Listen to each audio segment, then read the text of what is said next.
Olá, meus irmãos, uma boa noite para todos vocês. Como é bom poder estar contigo aqui mais essa vez, de saber que você está nos acompanhando nas nossas devocionais de quarta-feira. Todas as quartas nós temos compartilhado aí uma devocional rápida, singela, que pode nos trazer aí grande crescimento, amadurecimento na fé. E sem falar de a gente poder vislumbrar a beleza dos salmos, que são aqueles que nós estamos estudando durante as quartas-feiras. Então, seja muito bem-vindo, esteja atento a tudo que nós vamos falar. Quero aqui desde já agradecer a você que tem sido feito parte desse momento, não tem abandonado a igreja, não deixou de participar das devocionais, dos cultos. Quero aqui também parabenizá-lo, e eu sei que Deus está vendo e enxergando esse esforço de vocês. Quero também aqui agradecer, porque quantas pessoas nesse mês aí se empenharam em nos ajudar com as nossas cestas básicas. Montamos muitas cestas básicas esse mês, já temos estoque inclusive para continuidade no início do mês que vem. Então assim, eu quero louvar ao Senhor pela sua vida, pela sua dedicação, pelo que você entregou e dedicou aí parte daquilo que você tem recebido para a obra do nosso Deus.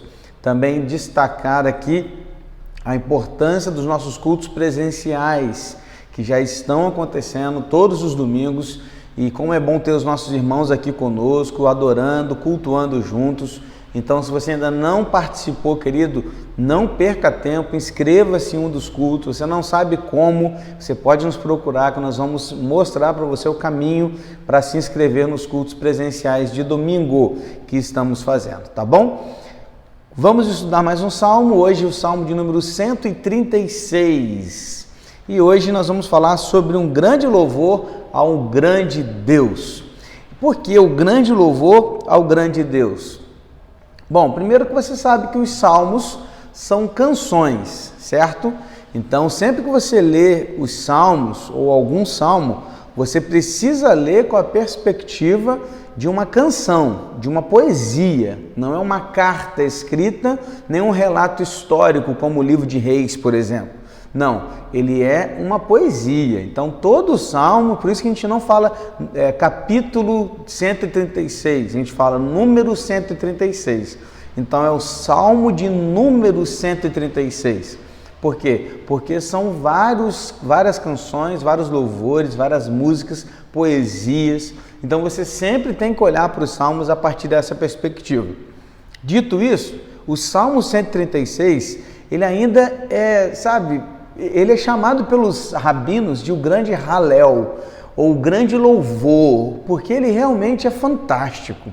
O Salmo 136, ele traz um relato histórico que destaca o caráter e os atributos de Deus, ou seja, ele mistura história com teologia e ao mesmo tempo com a poesia. Então, assim, é algo fantástico o Salmo 136. É um salmo antifônico, ou seja, é cantada uma frase e um grupo repete a outra. Essa frase primeira pode ser cantada por um dirigente, por um levita e respondida por toda a congregação. Ou dois coros, né? Um coro fala a primeira frase, o outro coro fala a segunda frase. Ou homens de uma frase, mulheres cantam outra frase. Algo parecido com isso. Que nem tenho certeza que você já ouviu uma canção dessa na igreja, de alguma forma, como um grupo canta e o outro responde. Então, esse salmo, ele é um salmo antifônico, ele representa isso. E a frase segunda, a que é sempre repetida, ela vai ser a mesma frase em todo o salmo. Se você já abriu sua Bíblia aí no Salmo 136 e já deu uma olhada, você vai perceber que vai aparecer uma frase em cima e embaixo vai aparecer uma frase e vai repetir essa frase em todos os versículos, em todos. Que frase é essa? Porque a sua misericórdia dura para sempre. Então essa frase é sempre a segunda frase de cada verso aí, de cada versículo que este salmo nos apresenta. Então, é uma música que fala de como Deus conduz a história e relaciona essa história à teologia. Queridos, toda canção de adoração precisa destacar a grandeza de Deus. Toda adoração deve ser teocêntrica e não antropocêntrica, ou seja, Deus no centro, não o homem. Toda canção de louvor, de adoração, ela deve ter Deus no centro, no cerne desta canção. Porque todo louvor e toda adoração precisa exaltar e glorificar o nome de Deus. Os nossos louvores devem retratar a soberania de Deus na história das nossas vidas, da humanidade como um todo. Este salmo, então, ele é um exemplo claro de como deveriam ser as nossas canções de adoração. Você é músico, você canta, você louva, você gosta de música. Você é aquela pessoa que sempre está cantando, sempre está louvando, está com o rádio ligado o dia inteiro. Você é daquele tipo que coloca o fone no ouvido e passa o dia inteiro trabalhando, ouvindo música. Então, a gente às vezes tem acesso a muitas e muitas músicas que na verdade não retratam uma adoração teocêntrica, mas antropocêntrica. Coloca o homem no centro e não Deus no centro. Então, esta canção, este salmo, o Salmo 136, ele vem como um modelo, um exemplo, para a gente entender como deveriam ser as nossas canções de adoração. Vamos lá? Então, o tema central aqui do salmo é a gratidão a Deus por seu caráter e por suas obras em favor do seu povo. É lindo ver como o salmista vai destacar os atributos de Deus aqui e vai louvá-lo por isso. Vamos lá então? Hoje eu vou ler contigo partes por partes e nós vamos então aprendendo um pouquinho, tá? A primeira coisa que eu aprendo aqui nesse salmo e o primeiro atributo, a primeira característica aqui destacada pelo salmista de Deus é que Deus é o Criador, porque Ele faz existir. Olha os versículos de 1 a 9. Eu vou ler o salmo e eu não vou repetir em todos os salmos a segunda frase, tá bom? Para a gente ganhar tempo aqui, como é uma canção, teria muito mais sentido a gente cantar o salmo. Como a gente não sabe a melodia dele, eu vou ler e vou ler aqui a segunda frase só em alguns versículos chaves, tá bom? Por exemplo, de 1 a 9. Deem graças ao Senhor porque Ele é bom, porque a sua misericórdia dura para sempre. Deem graças ao Deus dos deuses, porque a sua misericórdia dura para sempre. Agora eu vou continuar sem ler a segunda frase. Deem graças ao Senhor dos senhores, ao único que opera grandes maravilhas, aquele que com entendimento fez os céus, aquele que estendeu a terra sobre as águas, aquele que fez os grandes luzeiros, fez o sol para presidir o dia, fez a lua e as estrelas para presidirem a noite. Para aqui um pouquinho. O salmista começa no princípio dos tempos, na criação do universo. O Senhor teve sabedoria para planejar a criação e poder para executar o plano. E tudo isso Ele fez apenas pelo poder da sua palavra. E disse Deus: haja luz, e houve luz. O cântico leva o povo a agradecer a Deus, porque Ele é bom e porque Ele é o Criador. As nações vizinhas de Israel adoravam outros deuses, mas Israel adorava ao Deus dos deuses, ao Senhor dos senhores. Os deuses mortos das outras nações jamais poderiam realizar as maravilhas que o Senhor Deus fez. Por isso Deus humilhou os deuses do Egito, por isso Elias, quando humilhou os profetas de Baal, naquele altar, e ele disse aos profetas de Baal: vamos ver quem é o Deus verdadeiro, mande Baal, mande fogo para consumir esse altar. E eles não conseguiram, eles se batiam, eles gritavam, e Elias zombava deles, né? Grita mais alto, talvez Baal esteja no banheiro, não esteja te ouvindo, esteja fazendo suas necessidades, zombando de Baal. E depois Elias simplesmente ele manda que joguem água no altar, e ele ora, e cai fogo do céu, consome todo aquele altar, e Baal é humilhado pelo Deus verdadeiro, Senhor dos senhores. O que esse salmista está querendo dizer é isso, querido.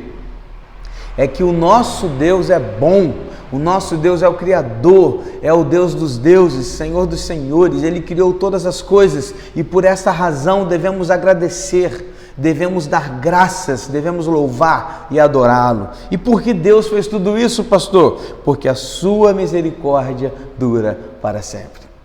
A segunda característica que eu aprendo aqui estão nos versículos de 10 a 12, que diz assim: aquele que matou os primogênitos do Egito e tirou Israel do meio deles, ele os tirou com mão poderosa e braço estendido, porque a sua misericórdia dura para sempre. O que eu aprendo aqui é que mais uma característica de Deus é o Deus redentor. Ele nos faz sair. Veja que o salmista ele continua na história e agora ele destaca a saída do povo do Egito e dá todo o crédito dessa saída a Deus. A partir do dia, querido, que Israel saiu do Egito, quando eles saíram do Egito e foram então para o deserto até chegar na Terra Prometida, aquele momento da saída do Egito foi o momento inicial de uma nação, de uma nova nação, Israel. Até aqui, Israel não tinha sido chamada de nação, era a família de Jacó, a família de Israel, agora a nação de Israel. Por esta razão, todos os anos depois do Egito, da saída do Egito, Israel comemorou a Páscoa, porque a Páscoa era aquele momento de se lembrar do que Deus fez pelo seu povo, pelo povo de Israel, livrando os primogênitos da morte pelo sangue do Cordeiro. O Êxodo é um retrato da redenção que tivemos em Cristo Jesus, o Cordeiro perfeito de Deus que derramou seu sangue para libertar os pecadores. Por isso, o povo de Deus precisa louvar em gratidão pela redenção. Assim como Deus tirou o povo de Israel do Egito e salvou os primogênitos com o derramar do sangue do Cordeiro, Ele também nos livrou da morte pelo derramar do sangue do Cristo, o Cordeiro de Deus, e nos deu vida. E por que, pastor, Ele fez isso? Porque a sua misericórdia dura para sempre. Terceira característica destacada pelo salmista é que Deus também é o pastor e Ele nos faz passar, ou seja, Ele nos conduz. Versículo de 13 a 16. Aquele que dividiu o mar vermelho em duas partes, fez Israel passar pelo meio dele, mas lançou o faraó e seu exército no mar vermelho, aquele que conduziu o seu povo pelo deserto. Veja que Deus não apenas libertou o povo, mas também os conduziu. O Senhor fez Israel passar pelo mar vermelho e pelo deserto. Como um pastor guiando suas ovelhas, era Deus guiando o seu povo. Deus guiou Israel por meio do Mar Vermelho, os levou até o Monte Sinai. Ali ficaram por mais de um ano ouvindo as leis do Senhor, planejando e executando a edificação do tabernáculo. Depois eles passaram 38 anos rodando no deserto por conta da disciplina de Deus e para ensinar a eles o prazer da adoração, de reconhecer o Senhor Deus como aquele que realmente tinha poder para levá-los aonde quer que Ele quisesse. Ou seja, Deus conduziu o seu povo como um pastor conduzindo as suas ovelhas. A gente não tem muito contato com pastores e ovelhas, a gente não tem muito disso, né? Aqui na nossa cidade, na nossa região, a gente não vê ovelhas, a gente não vê pastores, a gente poucas vezes, né, vê inclusive gado, a gente não vê, a gente não sabe como é que é o trabalho deles, mas por registro e por conhecer um pouco, a gente sabe que as ovelhas, elas ouvem a voz do seu pastor e elas seguem o caminho do seu pastor, elas sentem o cheiro do seu pastor e elas caminham por onde ele guia. Guia-me pelas veredas da justiça, pelo amor do teu nome. Ainda que eu passe pelo vale da sombra da morte, eu não temo mal. Por quê? Porque tu estás comigo e a tua vara e o teu cajado me consolam. É o pastor que nos guia, ainda que pelo vale da sombra da morte. A gente não precisa temer, porque Deus está conosco. Pastor, mas por que Deus fez tudo isso? Porque a sua misericórdia dura para sempre. Quarta característica destacada por esse salmista é que Deus também é o conquistador e Ele nos faz entrar. Veja, 17-22. Aquele que matou reis poderosos, tirou a vida de reis famosos, matou Seom, rei dos amorreus, matou Og, rei de Bazã, e deu a terra deles em herança a Israel, seu servo. Veja que Deus não apenas tirou o seu povo da escravidão, também não apenas os conduziu pelo caminho, mas preparou-lhes uma herança. Gente, é maravilhoso olhar para esse salmo e perceber essa construção que o salmista faz da história de Deus guiando o seu povo. Israel derrotou reis importantes e poderosos, conquistou nações maiores e mais fortes. A terra pertencia a Deus e Deus deu como herança a Israel esta terra. E todas essas conquistas, todas essas vitórias, não foi por acaso, mas foi porque Deus estava conquistando para eles a sua terra. E é lindo aqui nesse trecho reconhecer o significado de misericórdia e graça. Por quê, pastor? Porque misericórdia é quando Deus não nos pune da maneira como a qual merecemos. O povo de Israel merecia ser punido pela sua desobediência, pela sua rebeldia, assim como nós merecemos ser punidos por quantas vezes sermos rebeldes, desobedientes, inconstantes, fazendo aquilo que Deus não se agrada. Isso é misericórdia, é quando Deus não nos pune da maneira como merecemos. Mas não apenas isso, Deus também derrama a graça dele sobre nós, que é quando Ele dá por herança, nos dá por herança aquilo que não é nosso direito e nós não merecemos. É isso que Ele fez com Israel, é isso que Ele fez com a gente, nos garantindo um lugar para entrar e para morar, e esse lugar é a eternidade ao seu lado. Assim como Israel, os cristãos também foram libertos do pecado pela fé em Cristo. Já desfrutamos de uma herança que Deus nos deu aqui nessa terra, mas desfrutaremos de uma herança perfeita, ampla e plena na eternidade, ao lado do Senhor. E por que Jesus nos fez entrar nessa terra prometida? Porque a sua misericórdia dura para sempre. Para a gente terminar, a última característica que eu percebo nesse salmo, destacando a grandeza de Deus, é que Deus é um Deus de amor e Ele nos traz de volta. Versículos 23-26 diz assim: aquele que se lembrou de nós em nosso abatimento, Ele nos libertou dos nossos inimigos, Ele dá alimento a todos os seres vivos. Deem louvores ao Deus dos céus, porque a sua misericórdia dura para sempre. Neste último trecho, percebemos o tempo dos juízes, quando o povo se abateu e desviou o olhar do Senhor e, por essa razão, viveu uma perseguição e opressão dos povos inimigos, nações inimigas. E Deus, com todo o seu amor e com toda a sua graça, os libertava e lhes dava uma nova chance. O fato do versículo 25 citar o alimento lembra que as nações que invadiam Israel destruíam ou levavam para a sua terra as colheitas de Israel.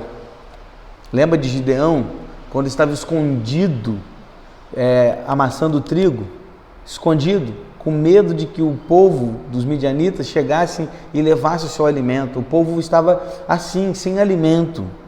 Assim é o resultado do pecado nas nossas vidas, sabia? Primeiro, desviamos o nosso olhar de Deus para aquilo que nos dá prazer à nossa carne, e então depois, por conta da nossa desobediência a Deus, rebeldia, por consequência disso, sofremos as dores da opressão e a fome da alma, que não pode ser satisfeita senão em Deus. O que aprendemos aqui, pastor? Aprendemos que não se trata da terra prometida, nem da herança, nem do céu. A grande questão aqui é Deus.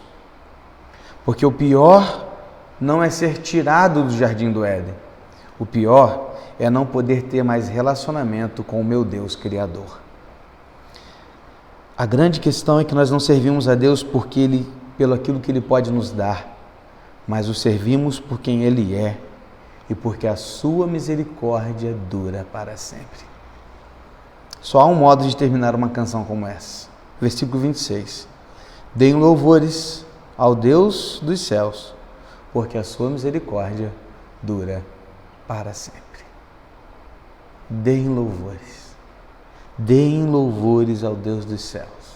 Louvem, adorem, glorifiquem, cantem, porque a sua misericórdia dura para sempre. Não se trata do que Ele pode nos dar, se trata de quem Ele é e do quanto podemos nos relacionar com Ele. A questão é o relacionamento com o nosso Deus. Que salmo! Que beleza de hino! Que aprendizado! Que as nossas canções odiernas possam contemplar também essas características. De ter uma canção em que Deus é o centro, destacando a sua história e a teologia, colocando tudo isso de uma forma contemporânea para que possamos louvá-lo e adorá-lo da melhor maneira possível. Vamos orar? Pai querido, Pai amado, colocamos nossas vidas em Tuas mãos, pedimos ao Senhor que continue a cuidar de nós e Te agradecemos porque o Senhor é bom e a Tua misericórdia dura para sempre. Te louvamos porque o Senhor é o Criador, porque o Senhor nos libertou e o Senhor nos conduz como pastor. Não apenas isso, o Senhor também nos dá uma herança da qual não merecemos e faz com que a gente tenha relacionamento de novo com o Senhor. Por quê? Porque a sua misericórdia dura para sempre. Eu te louvo, eu te adoro. Ensina-nos a louvá-lo e adorá-lo assim, como este salmo nos ensinou, para que possamos glorificar sempre o Teu nome, hoje e sempre, porque a Tua misericórdia dura para sempre. Assim oramos, no nome de Jesus. Amém e amém. Que Deus abençoe a sua vida e até a próxima. Tchau, tchau.